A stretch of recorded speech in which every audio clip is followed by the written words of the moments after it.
Rise up!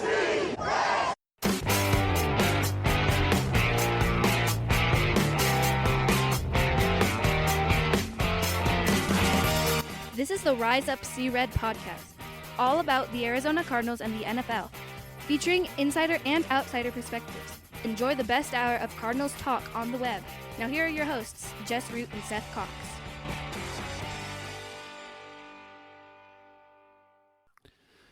Hello, Arizona Cardinals fans, and welcome to the latest edition of the Rise Up See Red podcast. I'm your host, Jess Root from CardsWire.com, the USA Today NFL Wire site, covering, of course, your Arizona Cardinals, and it is episode 498, the first of our two preview shows. Seth Cox from RevengeOfTheBirds.com, the SB Nation Arizona Cardinals website, the managing editor over there, my co-host, and one of the hosts of the original Draft Breakdown podcast.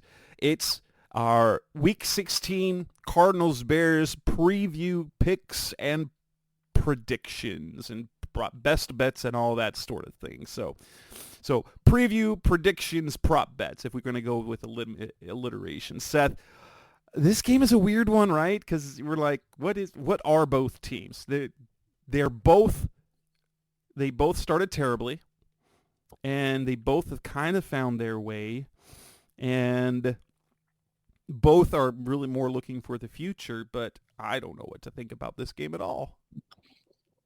No, and, I talked with the Bears guy, and it's interesting how split. Like, I'm sure there are swaths of people that cover the Arizona Cardinals that are done with Kyler Murray, or like, they need to move on, so to speak. But it is just interesting to me how truly split the fans, the media, the experts, whatever you want to call them, in Chicago are about what needs to happen with the Bears. And it's interesting because I think these kind of like these teams have some mirror, likeness to them. Obviously, they both have the questions of the quarterback, like, do you stay or do you go? Then you have the fact that both teams have veteran wide receivers that they traded for. Now, while the Bears trade was a much, much better deal for them than, and this is not a shot at Hollywood Brown, anything the Cardinals could have done for Hollywood. I mean, the Bears got the the 9th overall pick. They're likely to have the first overall pick in the 2024 draft, and they got DJ Moore. There's a giant need at wide receiver. They both have questions along the offensive line, but they seem to have a competent enough run game. And then you get to where things start to diverge, and it's that the Bears all of a sudden have a attacking, versatile, and borderline dominant defense, while we've seen the Arizona Cardinals defense go the complete opposite way. And you look at it, and obviously this is not a move that the Cardinals were ever going to make, so it's kind of a null point, but you do look at it and you go and you kind of wonder, right? You go, should the Cardinals have made a play for Montez Sweat? Yeah. Montez Sweat, interesting stat. He is now the sack leader for both the Washington Commanders and the Chicago Bears. Yeah, and he's been, he has 6 sacks, and I guess we can start right there defensively. That since Montez Sweat got there, their pass rush has improved immensely. He has 6 sacks in 6 games, and then you look at their defense just overall in the last 6 games. So we look since week 9, and they are 3-3, and they have now the first 2 games, but we're going to look at a couple of key things, is that they didn't have any takeaways in their first 2 games, but they've taken the ball away 14 times in the last 4 games, and every single game at least 3. They had 4, 4, 3, 3. Now, granted, they're only 2-2 in those 4 games, but And if you look at their defense, which was atrocious for the first 4 games, let's look at the points allowed since those first 4 weeks when they allowed 38, 27, 41, and 31. It's been 20, 19, 12, 30 to the Chargers, 24, 13, 31, 10, 13, 20. And so you look at, so they've allowed more than 20 points. They hit the 1, 2. So they've allowed 20 or fewer points, 1, 2, 3, 4, 5, 6, 7 of their last 11 games, 7 of the last 10 games, 7 of the last 11. So that defense has really kind of turned things around. They don't have it before Montez Sweat. They didn't have a very good pass rush. Sweat has changed that. Their run game is number 1 in the NFL. Now, granted, the Cardinals did go up against the number 1 run defense in the San Francisco 49ers and ran completely all over them. Caveat, they didn't have Eric Armstead or Javon Hargrave. And so we do have, does have an asterisk.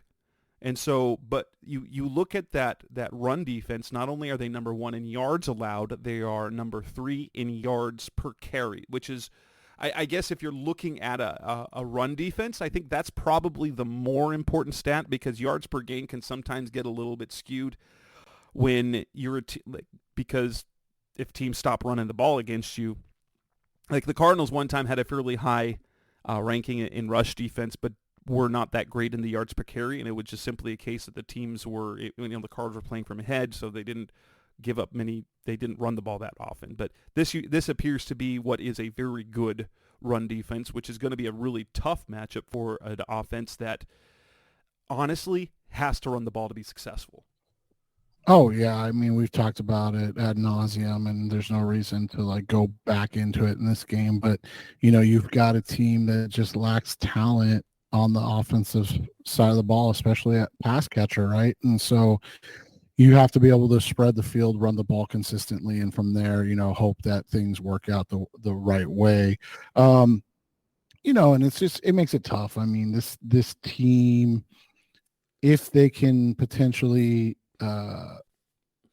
keep things in check, their run game should be good enough that they compete, but it's not a guarantee. And so those are the things, and they need something more. They need something more from the pass catchers. I mean, that's just the reality of it. And then we'll talk more about that in the second part.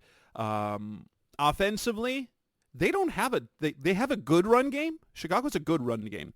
They rank 5th in yards, 4th in attempts, and they're 9th in yards per attempt. But they don't have a dominant performer. Their leading rusher is Justin Fields with 488 yards, with Deontay Foreman at 425. Now, granted, he's kind of been their main guy. He's not been super efficient, 3.9 yards per carry. He's played in 9 of their 14 games.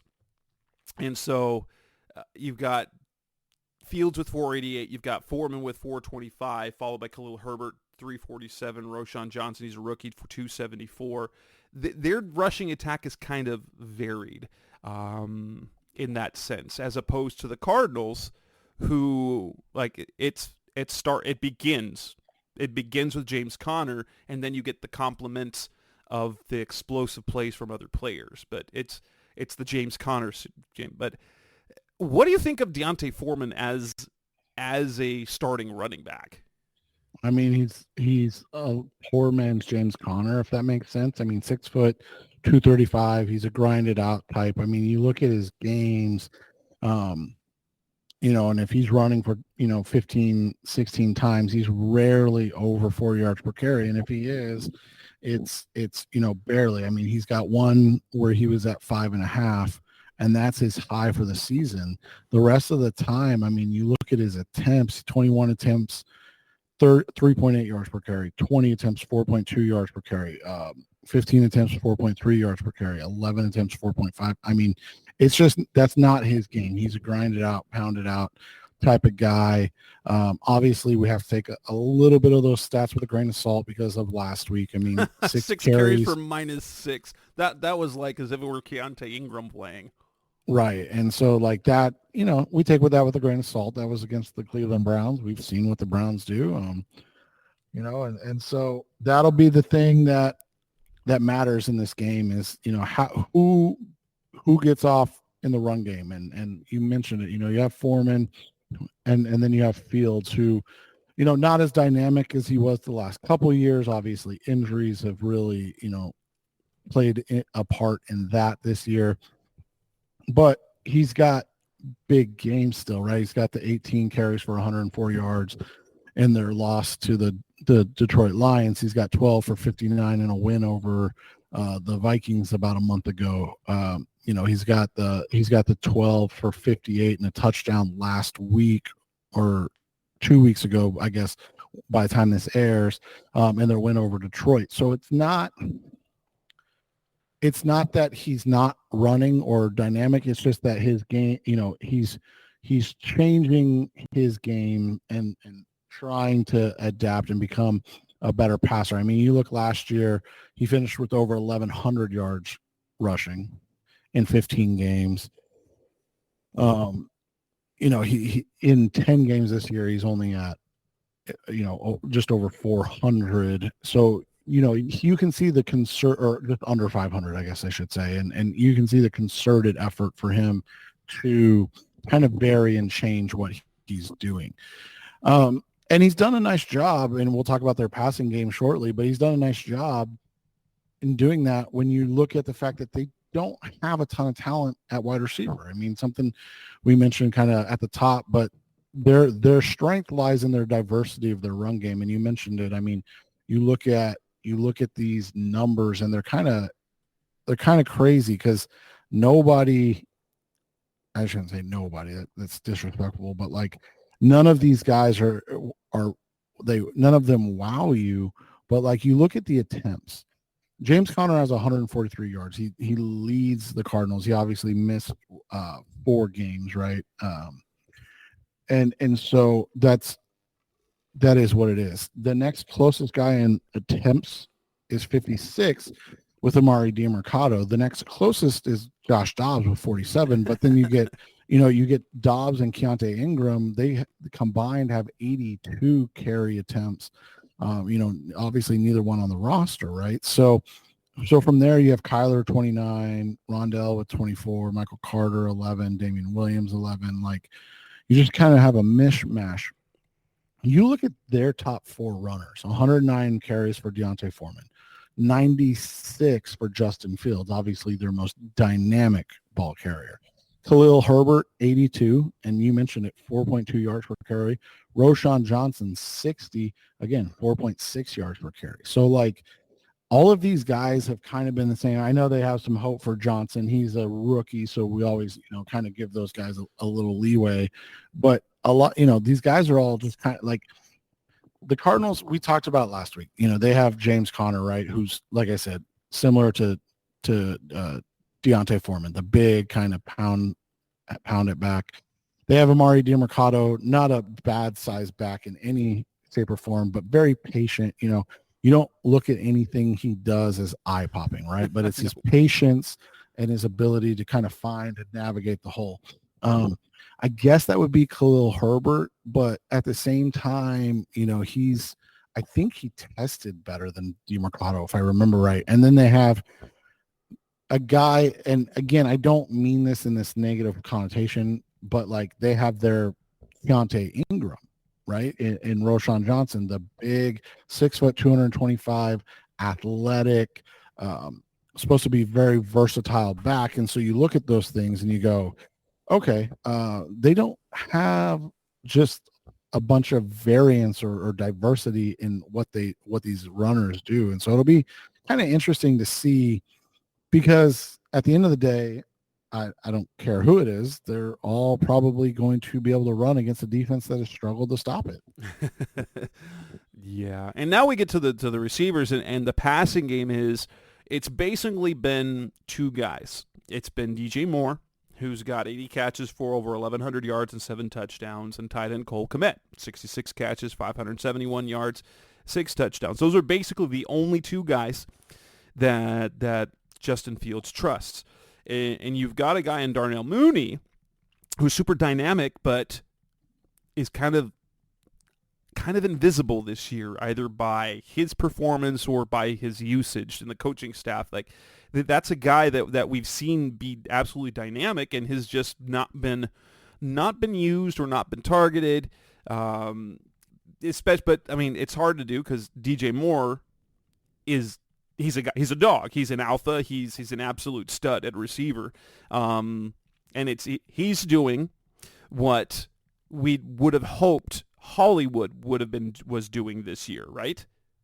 Yeah, and you look at it though, he's very sporadic. I mean, he's got 5 games with over 95 yards, and then every other game he has under 70 yards. And so that's the thing, is like when he gets off, he puts up monster numbers. I mean, you look at these games: 7 for 96, 6 for 104, 11 for 114, 8 for 131. And then we all remember, I think it was a Thursday night game when he went for 8 for 230 and 3 touchdowns, right? Like just an insane game. But from there you kind of look at it and it's very pedestrian: 6 for 68, 5 for 58.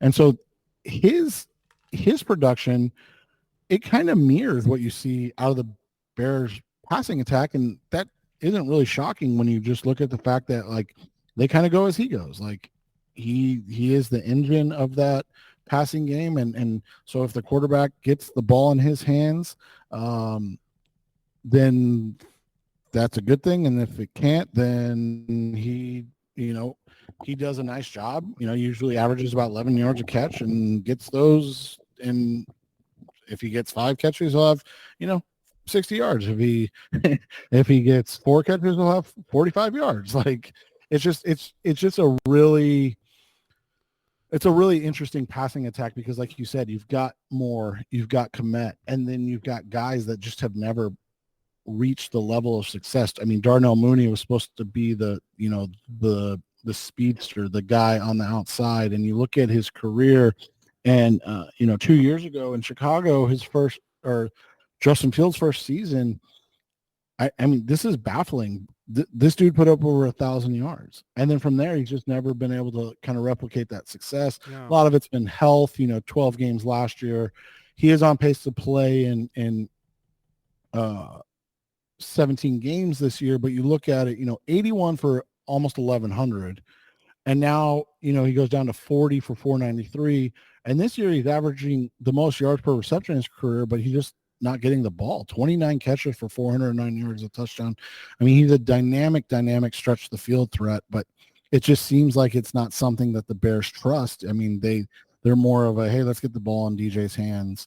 And then, they use Kmet, similar to what we see with the Cardinals doing with Trey McBride.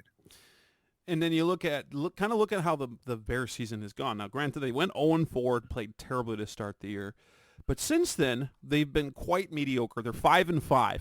They're 5-5 since that 0-4 start. And I know you can't ignore the 0-4, but that's that you've got a team that is meh. Just that's a bad start. And the way they've done it is that they haven't been streaky. They've only once, after that first 4 games, only once have they lost 2 in a row, and only once have they won 2 in a row. And that was, and they weren't consecutive weeks. This was before and after the bye week.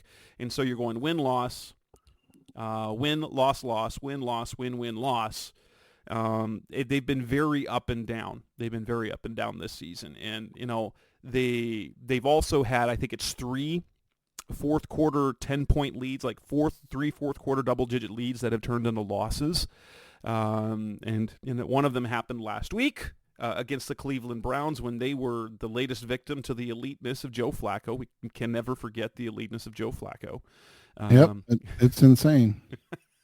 And so now we get to see what the Cardinals have again in a game, which is, interestingly enough, it's 2 fan bases. Now, fans always like to see their teams win, but collectively, these are 2 fan bases that wouldn't complain if their teams lost because of the draft.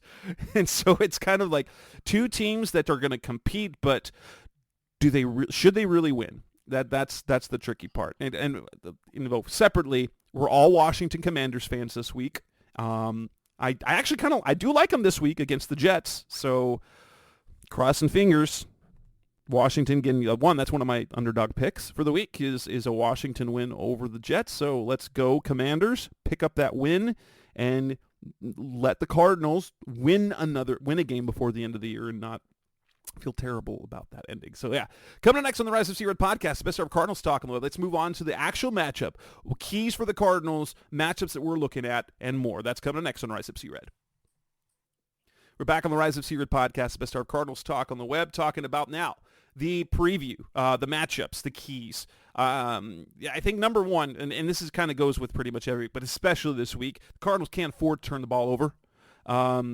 They turned the ball over twice. They've been really good about it because they went 2 games without a turnover. They'd only had 2 turnovers in 4 games, and they turned the ball over twice last week. Kyler threw 2 picks, and he threw 2 interceptions. The Cardinals lost by 2 touchdowns and 2 2-point conversions. And, take one or take both of those away, and you've got a very interesting game. You've got a very interesting game, which was it was a fun competitive blowout, I guess if you want to call it that.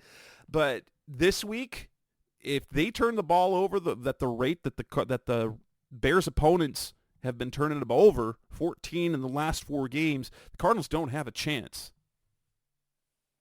No, and it's going to be a long day because they'll lean on a run game that, we covered. Not great, but it's not ineffective in closing out games. And they'll, like we highlighted, they'll keep running it. I mean, they're 4th in the league in rushing attempts for a reason. And so if the Cardinals can't stay productive on offense, then it's going to be a bad game for them. The thing is with the Bears, though, is they tend to share the ball quite a bit too, right? They're 24th in turnovers given. And they have turned the ball over 6 times in their last 4 games, including 5 in their last 3. In their win over Detroit, they didn't turn the ball over. And in fact, Jonathan Gannon talked about it yesterday, and he said that the turnover stat is really interesting with the Cardinals this year. Now, it's a money stat for the Bears when it comes to turnovers and like winning the turnover battle. Let me pull it up. I just wrote about it. The Bears, Jonathan Gannon said 4-1, 4-0. They're not 4-0. They're 4-1 when they win the turnover battle, when they have fewer turnovers than their opponent. They're 0-6 when they turn the ball over more to their opponent. The Cardinals, it's been different. They are 2-5 when they win the turnover battle, and they're 1-5 when they lose the turnover battle. So the Cardinals are an anomaly this year, but the Bears are very much in play there. And so it's pretty much it for the Bears.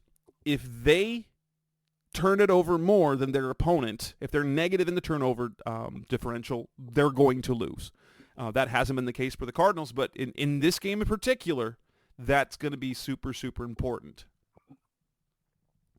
Yeah, and I mean, it seems obvious, right? Like you said, it seems like it's an obvious situation, but it's odd how the Bears turnovers come, right? You kind of mentioned it. You've got 6 in the last 4 games, but or let's go back, 6 in the last 5 games, but in those 2 games without turnovers, they forced 3 and won 2 of those games. The other ones, they just tend to get more turnovers. We've got the Josh Dobbs implosion game against Minnesota with the 4 turnovers. We got the Detroit Lions game, 2 weeks ago where the Lions and Jared Goff imploded. I mean, 127 pass yards. Like, what is happening? And he threw 3 interceptions. But then you go back, and it's been a while, obviously, but some of these numbers are super, super baffling to me. And you mentioned earlier kind of like their whole thing this year, but, they had 5 turnovers in a game. They caused 0 turnovers, and they lost 24-17. That's because the Saints are no good. Yeah, but they're going to the playoffs probably, but I agree they're not any good, but you go to you go to their game against the Minnesota Vikings, 3 turnover the first time, 3 turnovers to 1. They lost 19-13. You go, last week, obviously 3 turnovers to 3. They lost 20-17. Like, it doesn't make sense how they can turn the ball over so much and play close games. But it's because their defense has been, like you mentioned, from outside that start of the season, their defense has been playing really well. And so those things, even though they don't match up, they make a huge difference. And so when they have the bad, when they have the big turnover games, it happens, but they tend to make up for it on defense. And you look at, and I've talked about this stat a little bit the last couple of weeks, right? The expected points. They've had 2, in those last several games, they've had 2 where they were plus, but they were barely plus. I mean, +4 and +3.7. But their defense in 3 of those 4 games, +10, +10, and +21. So, like, their defense has been borderline great the last, 3 of the last 4 games, and they're 2-2. And so, like, when your defense, we went over Montez Sweat, obviously he's the big factor in that, but when your defense keeps you in game, it's the thing that we've lamented about the Cardinals, right? Like, their offense somehow scores 29 points, but their defense gives up 45, and you're like, that's gonna happen. Like, you're Yes. And like they can't get the stop, they can't get the turnover, those are the things that they're missing. And so we'll see, how it shakes out this week. Have you looked, because I have not, so we're doing this live on the air, what the weather's supposed to be like this weekend? I asked Alyssa, and it sounds like it's going to be ideal temperatures. It's going to be in the upper 40s. Yeah, high 40s. So it's supposed to rain Friday and Monday. So, for those of you that have never lived in the Midwest, I did for 1 year. It was miserable. Those things come in quick, or sometimes they just don't come in at all. So who knows? I mean, hopefully it is clear on Sunday, because that's, you don't want to make excuses, especially early, but that's the hope, right? Because you just don't want a sloppy game on top of that. Like, no, we don't want to see any version of the what was it the other day, the 3-0 Minnesota win, right? Like, we don't want that bad. unless a 63-point barrage comes the next week, in which case maybe Jess and I'll slog through a 3-0 win or loss if they can put up 63 against the Eagles. Yeah, if we're guaranteed 63 the next week, then I'll be like, you know what, I'll take it. Fair. So if we're looking at individuals, I think we have to look at, there's some matchups now. I think number one, you're going to look at Paris Johnson against Montez Sweat, who does primarily rush over the offensive right side. We get to see Paris Johnson go up against a big-time pass rusher. That's what we're going to see. And then I think, now we have to pay attention to this, is now Chris Barnes. They're down to their 3rd starting linebacker as Josh Woods ended up on injured reserve with an injury that was not disclosed. Chris Barnes is now the guy, which means now he's been a starter before in this league. And when we've seen him play, it hasn't been bad, but with a team that runs the ball pretty well, and you've got a defensive line that is depleted, and you're on your 3rd starting middle linebacker, you want to see Barnes play well in how that turns out against the running game, I think. Yeah, I mean, that's going to be a big thing. And like you said, it makes it tough, man, to really kind of grind into any of this, because you get semi-frustrated by the fact that we knew they were going to be bad. Like, there was never a thought of like, hey, maybe this team sneaks into the playoffs, right? But at the same time, it's frustrating the amount of injuries that have occurred this year at positions. I mean, Kaiser White, obviously a big one. Josh Woods, you just mentioned it, he's gone. And they, by the way, they haven't played extremely well by any means. But then, you look at it, Chris Barnes, has to step in. From there, you've got Ezekiel Turner, you've got Owen Popo, like just these guys that are having to step in, and you're just kind of like, man, this is like borderline frustrating, because it's one thing to be bad, right? But it's another thing to be bad and perpetually injured and try to like make heads or tails of what you have. Because, and it's one of those things that you and I have talked about ad nauseum. Like, it's hard to evaluate because you need 3 or 4 defensive linemen, right? You need that. But at the same time, you don't know what you have in Carlos Watkins and DJ Collier, or LJ Collier, excuse me. It's been so long, I forgot his name. LJ Collier. So like at the same time, you're just like, man, this is tough. And then you look at these other guys, right? And you're like, all right, so you assume Kaiser White's going to be back, but like, do you preferably need an actual like inside backer, and you can move him to that will inside backer position that he kind of played in Philadelphia, and he can't be the actual inside? Like, it just it's been super frustrating, man. And you just don't know where or how to go about it, because there just doesn't seem to be a right answer. Yeah. The Cardinals have no sacks in their last 3 games, and the edge guys. Ideal. Yeah, and going against the Bears tackles looks like you can't bank on that. However, interior could do that. Nate Davis hasn't been particularly good at right guard, and Tevin Jenkins at left guard is in concussion protocol. So I think a matchup would be able to watch is to see the defensive tackles, Jonathan Ledbetter, Dante Stills, Kevin Strong on the interior, and to see if they can generate any pressure on Justin Fields, taking advantage of that, because I don't think we're going to get it from the edge guys. We just haven't seen it.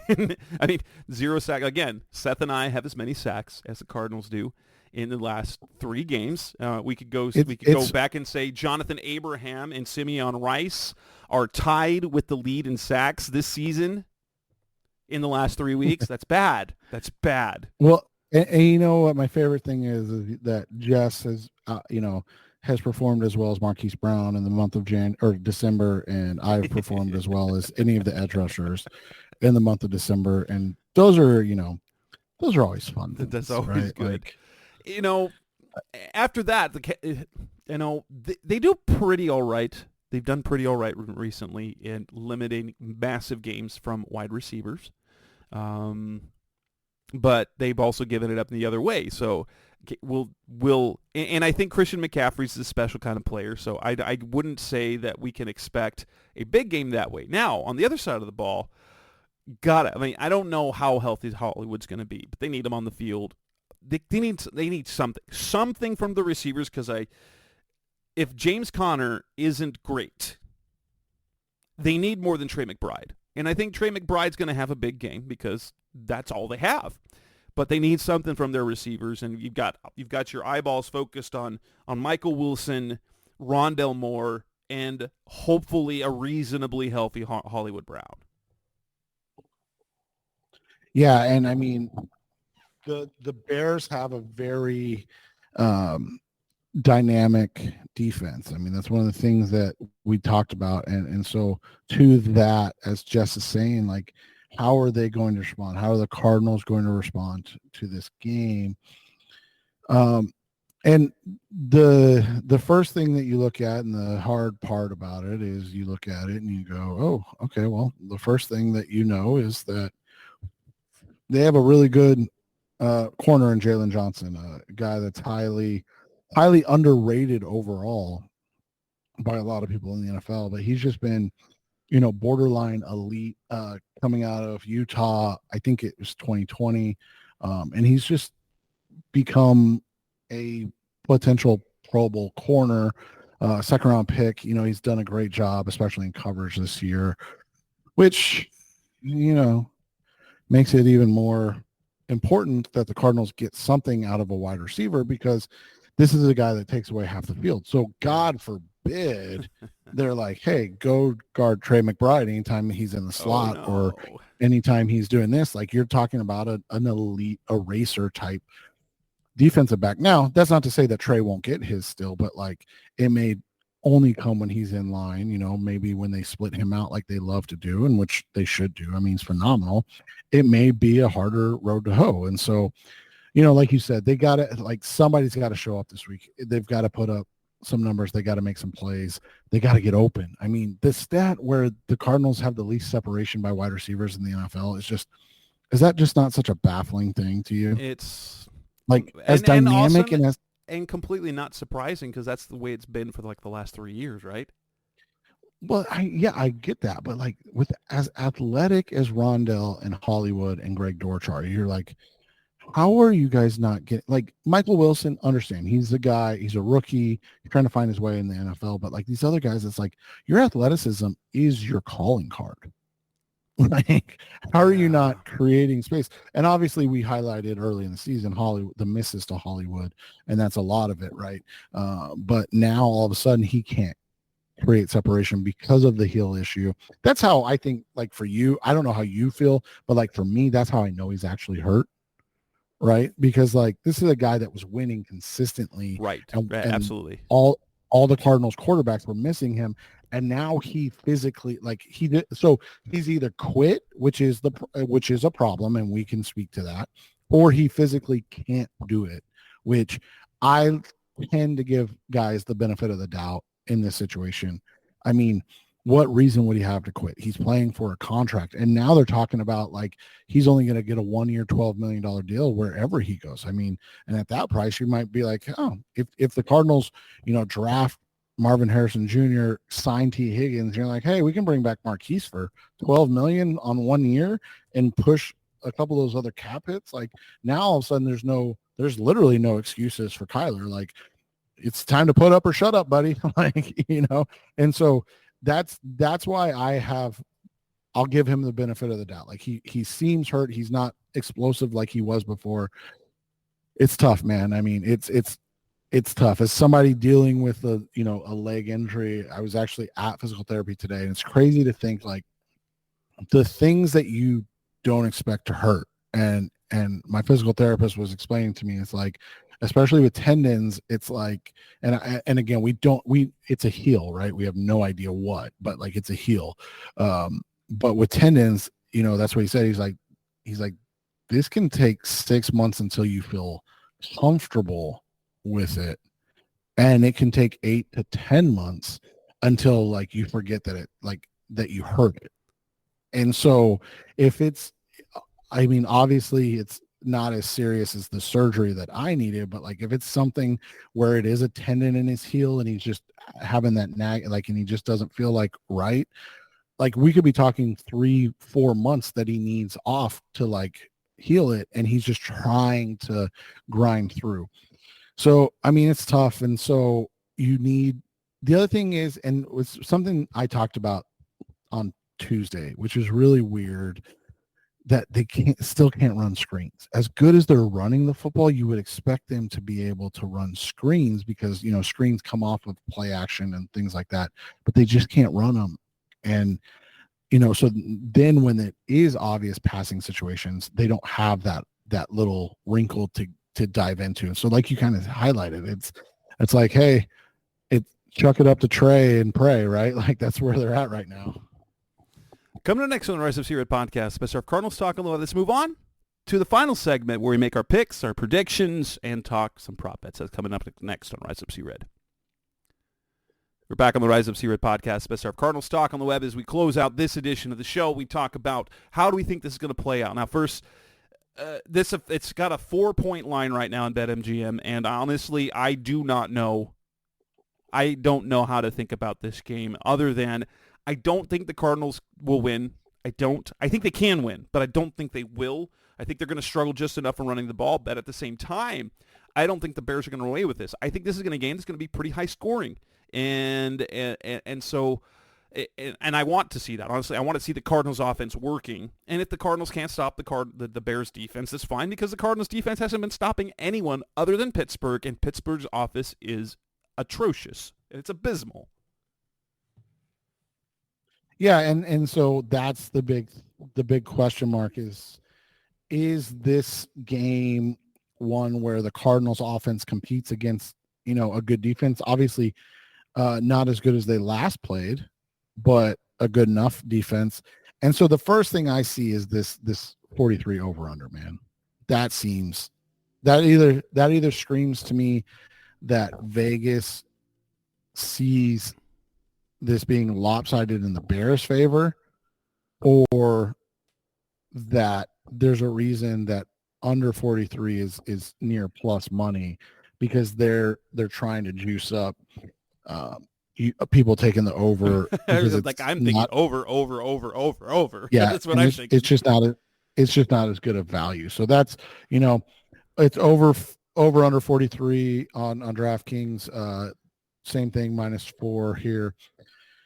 The first number, or like the first thing that I really, really like, and it's one to kind of look at, and we've talked about these ladders the last couple weeks, and Jess and I have been pretty on these ladders.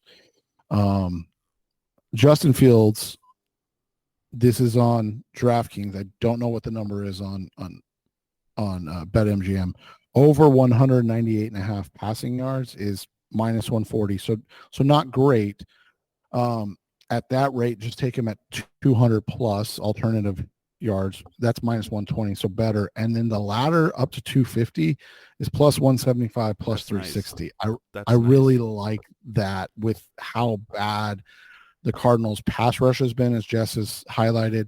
And if you go back to last week, man, there were 2 throws he made that were dropped. And I'm not even talking about the Hail Mary at the end. There's 2 throws that he made that were dropped, that you're talking about, like 300 plus yard game. You're talking about this dude looked phenomenal against the, one of the best defenses in the, like, he was close to putting on a show, and they just dropped him. So I like Fields plus 200 plus. I would go with the 200 plus. It's 1.5 yard difference. If you get hooked by 1.5 yards, I apologize. So if he only gets to 199 but doesn't get to 200, I apologize. But I would go, because I mean, you're talking, you're getting 20 points better, and -120 instead of -140. Yeah, for me, this is plus odds, and this is simply because of his career. Kyler Murray over 1.5 touchdown passes is +170. He hasn't had a 2 touchdown game yet. The Bears gave up 2 to Joe Flacco. They gave up 2 to Jared Goff in their most recent games. But if you look at Kyler's career, he'd never gone more than 3 games without 2 touchdown passes in a game. He's already gone 5. And so I think the numbers are going to bear out. So and especially with the fact that you can get +170 on that play, I think that's a really timely one at this point. Yeah, I like that one too. I mean, Fields is +154, so like even something crazy like taking both of them solo and then parlaying them would probably be a really nice little juiced odds situation. I'm actually looking right now, see what those numbers would be if they have those. Yeah, Justin Fields over, and yeah, +525 if you did both. I mean, because like Jess just pointed out, obviously we know that Tyler's put up numbers for his entire career, but you look at Fields the last couple of weeks, and he's got, he hasn't thrown more than more than 1 touchdown since October, and this is the defense to do that against, right? Yes. Like I'm glad the DraftKings got him, because we don't have the alternate lines yet on BetMGM. We're looking at the straight rushing props. We've got James Conner 52.5. I do like the over on that, especially the way they're using him. And honestly, Deontay Foreman at over 39.5 seems like a pretty good lock too. Yeah, that seems low, does it not? But It's the about the the one usage, but I was gonna say I'd that's the like one to thing you have to see. worry about. Yeah, I think though, like, because when Baltimore came in, I said take the over for Gus Edwards as well, and that ended up playing out well. Is I'd like when the alternate lines come out is laddering the over and 50 yards for Deontay Foreman, and then kind of leave it Yeah, at that. and that's plus 140, so that's a great, that'd be a great one. Um, Justin Fields is at 56.5. Again, his numbers rushing are good, but they haven't been elite like they were before. 30, 58, 59, and then that 104-yard game. I don't know if they're going to need him to put that Superman cape on, though. That's Yeah. where I get concerned. 56.5 seems like too much. I'd stay away from Fields' number altogether, but I don't think you need to, but then you look at the offense or the receiving yards. The one thing I'm looking at that really stands out is Cole Kmet. He's only 37 and a Oh my half yards. gosh. That's at minus 110 as well. You look at that.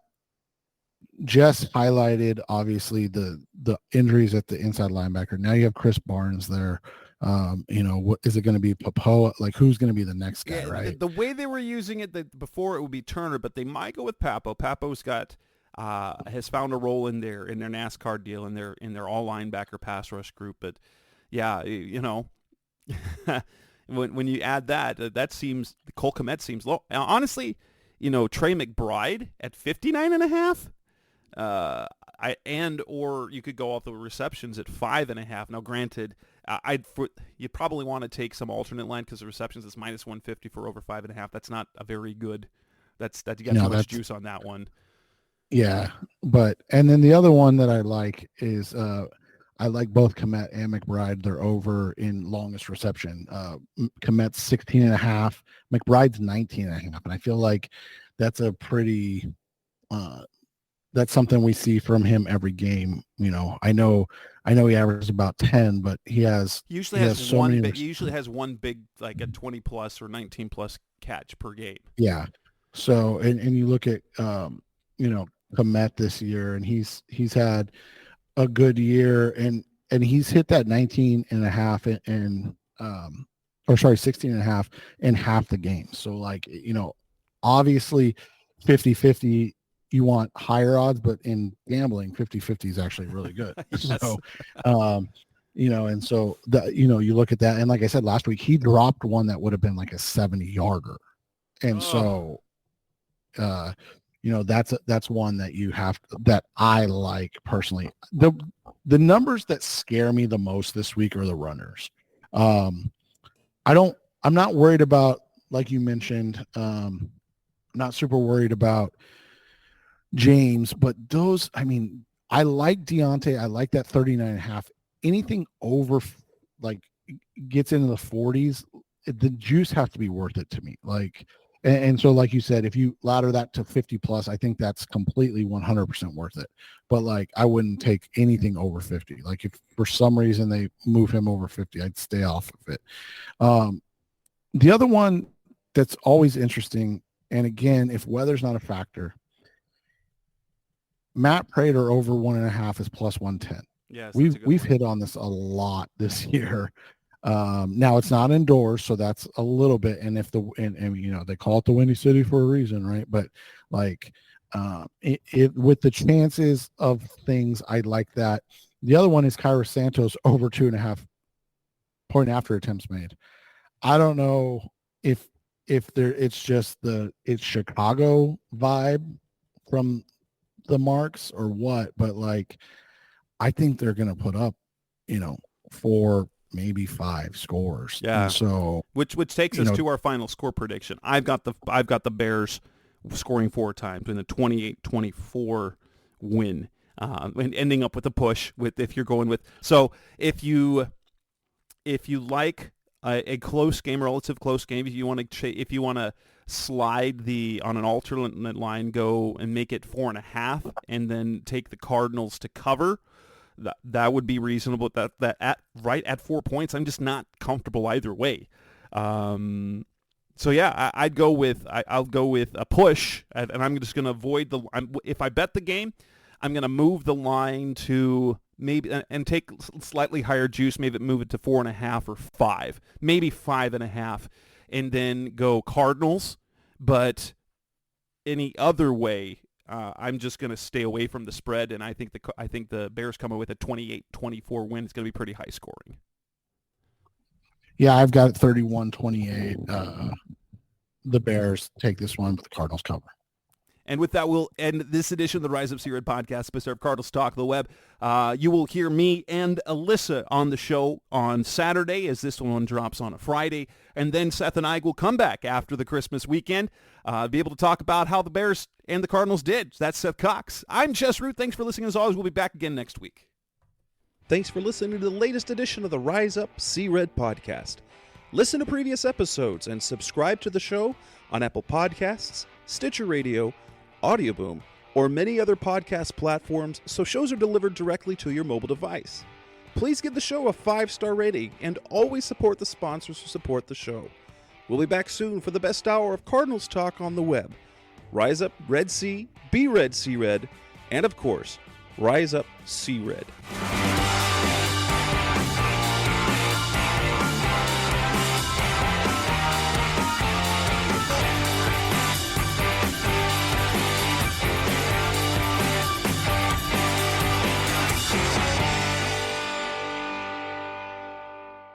Roll!